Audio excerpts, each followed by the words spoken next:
Մինչև օգոստոսի 31-ը երկար սպասված շահավետ եռանկյուն ակցիայի շրջանակում ստացեք բացառիկ պայմաններ դուռ, լամինատ և պաստառներ միասին ձեռք բերելու համար։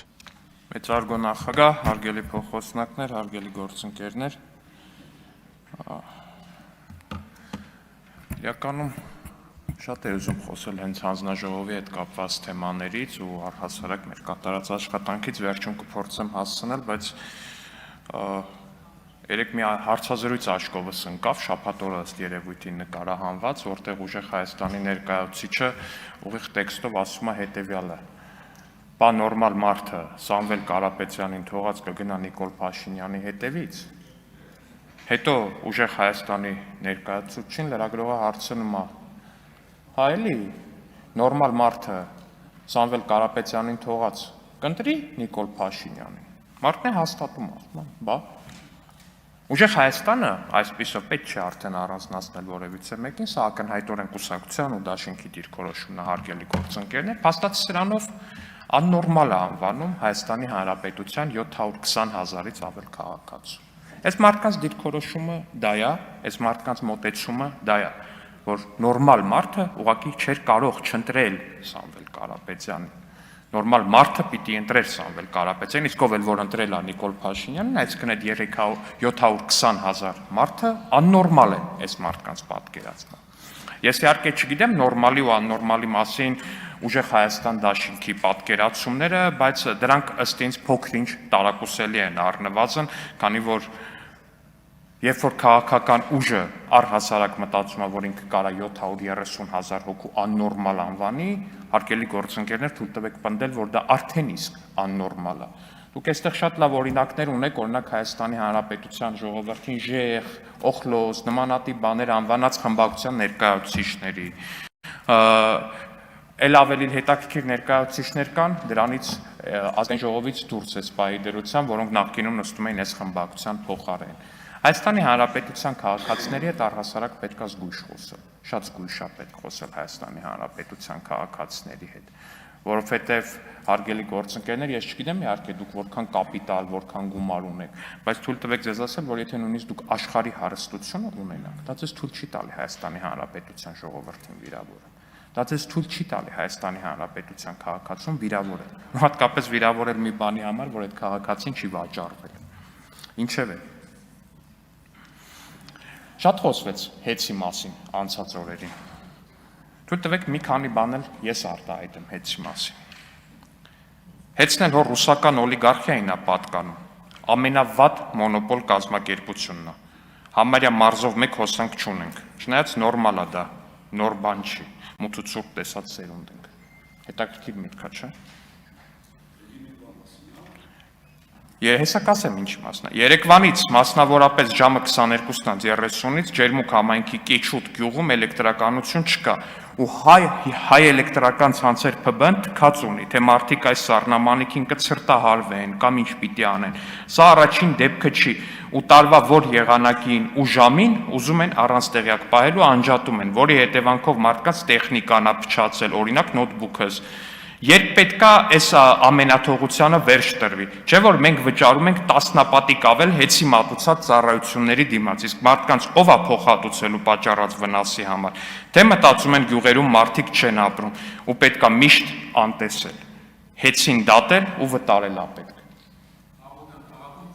Պարոն Կարապետյան, մի ընդհատեք, այս մտքերը գիտեք ինչ, պարոն Կարապետ, մի վարքյան, այս մտքերը գիտեք ինչով են ծանրակշիռ։ Այս միտքը օրինակ գրվել էր 2018 թվականի դեկտեմբերի 28-ին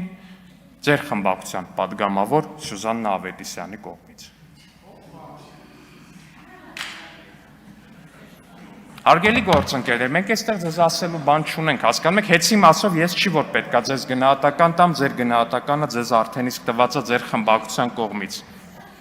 Տենց խեթ հայացքներով մի նայեք Տիկին Ավետիսյանին, հարգելի գործընկերներ։ Տիկին Ավետիսյան, դուք ունեք խոսքի ազատություն, կարծիքի ազատություն ու դուք պաշտպանված եք Հայաստանի Հանրապետությունում, եթե որևէ մեկը կփորձի բռնանալ ձեր կարծիքի վրա, կարող եք դիմել կպաշտպան։ Նախորդն էլ էր Տիկին Ավետիսյանը գրել, այդ արդեն 2020 թվականի դեկտեմբերի 22-ին, այ որ ասում էր հեծն էլ հոր ռուսական օլիգարխիային է պատկանում այդ։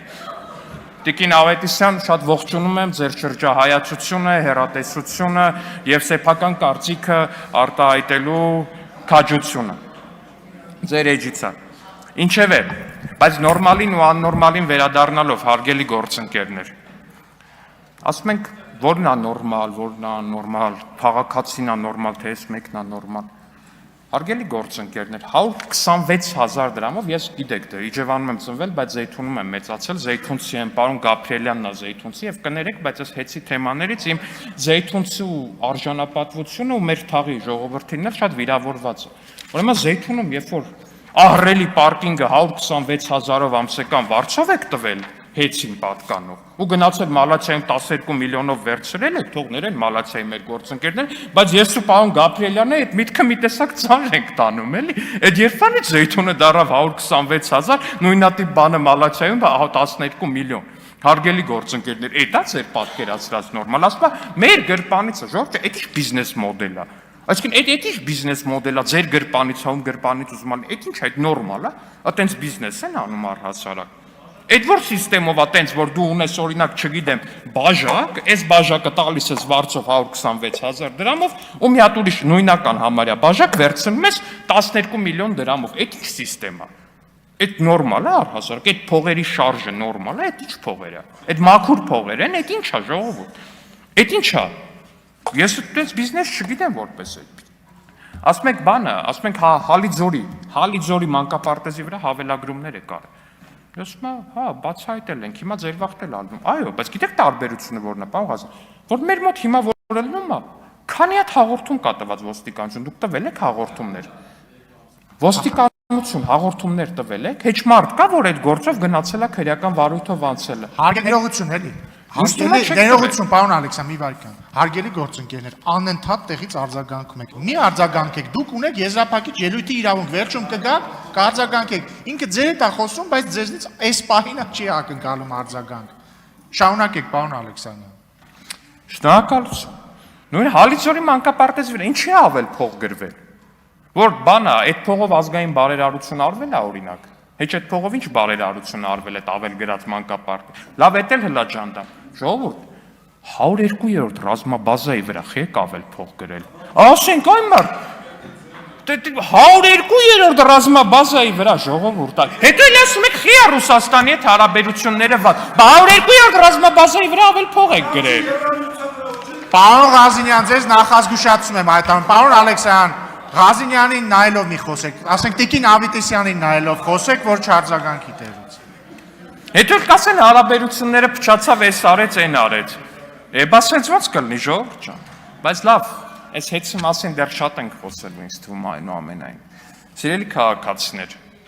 անցած տարիների ընթացքում հիմա քննարկվում է հենց այն հանձնաժողովի հարցը, որի համակարգման տիրույթում է նաև ենթակառուցվածքների շինարարությունը։ Մենք 4735 կիլոմետր ճանապարհ ենք կառուցել ապրիլի դրությամբ, հիմա այս թիվը միանշանակ շատ ավելի շատ է։ 4735 կիլոմետր ճանապարհ։ Ես հիշում եմ օրինակ, երբ որ Ռոբերտ Քոչարյանի բանն էին նկարում, նախընտրական հոլովակն էին նկարում, հպարտորեն մեջ ասում էր, որ 10 տարում կառուցվել է 1000 կիլոմետր ճանապարհ, այն էլ Լինսի հիմնադրամով բանով հիշում եք այն հայտնի պատմությունները։ 4735 կիլոմետր ճանապարհ։ 1757 կիլոմետր լուսավորություն է անցկացվել ճանապարհը, սիրելի քաղաքացիներ։ Այս ամեն ինչը արվել է ձեր հարկերով, ձեր միջոցներով։ Բայց այդ ամեն ինչը արվել է ձեր համար։ Այդ ամեն ինչը արվել է նրա համար, որ ձեր երեխաները իմանան, թե ինչ է նշանակում ապրել բարեկեցիկ կյանքով։ Որ ձեր երեխաները հասկանան, որ հասարակ ասֆալտապատ ճանապարհ ունենալը սեփական գյուղում կամ քաղաքում դա ինչ որ մի չգիտեմ ինչ, տեսնված, չլսված հաճույք չի, այլ դա հասարակ մարդկային կյանքի նվազագույն նորմա, որը պետությունը պետք է ապահովի եւ ինչը հարգելի գործընկերները երկու խմբակցությունների չեն արել իրենց կառավարման 20 եւ ավելի տարիներին, չեն արել, բայց դրա փոխարեն բազմապատիկ աճել է նրանց ընտանիքների կապիտալը, միանշանակ աճել է, անտարակույս աճել է։ Իսկ նույնիսկ հակադարձ համեմատական է եղել Հայաստանի Հանրապետությունում կառուցված ենթակառուցվածքների։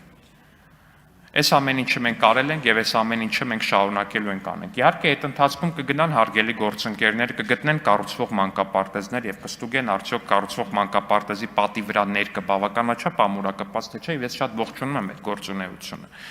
Բայց մեր հարգելի գործընկերները պիտի չմոռանան,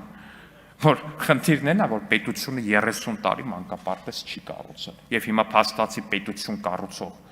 մանկապարտեզը ճիշտ կառուցող ընկերություն գտնելը շատ դժվար է։ Վառ օրինակ Տաշիր կոնստրակտ ընկերությունը, որը Եղարքունիքի մարզում դպրոց կառուցեց, բայց կառուցեց այնքան անորակ, որ ստիպեցին քանդի կեսից ու նորից կառուցի։ Շնորհակալություն։